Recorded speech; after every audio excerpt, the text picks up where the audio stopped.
write me down in history with your bitter, twisted lies. You may trod me in the very dirt, but still like dust I'll rise. Does my sassiness upset you? Why are you beset with gloom?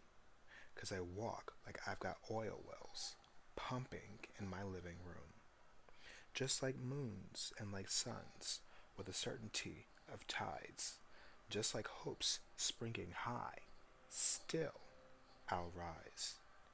Did you want to see me broken?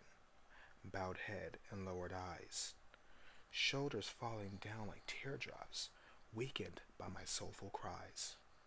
Does my haughtiness offend you? Don't you take it awful hard, 'cause I laugh like I've got gold mines digging in my own backyard.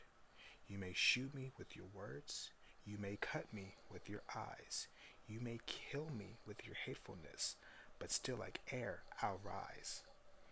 Does my sexiness upset you? Does it come as a surprise that I dance like I've got diamonds at the meetings of my thighs?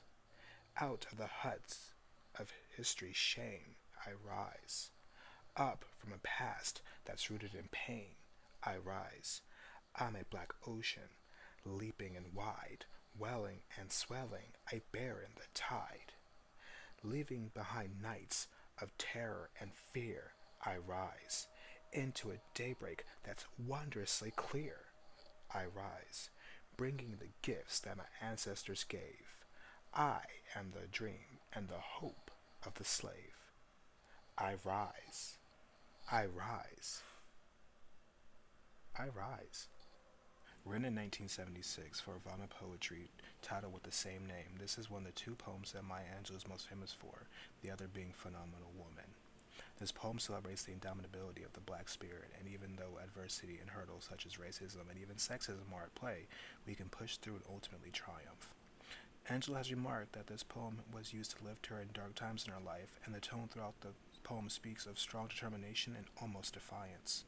The poem itself is 9 stanzas long. The first 7 have 4 lines, the 8th has 6, and the ninth has 9, going from ABCB to ABABCC to ABABCCBBB format. This poem also makes use of anaphora, meaning repeating a word or phrase in successive lines, with the lines like you may, starting out lines 1 through 3. Alliteration with huts of history, enjambment, which is an abrupt, natural transition between lines, as well as simile with lines such as, like I've got diamonds dancing in the meeting of my thighs. Dance with you, Dr. Angelou, and you for sure, you did rise.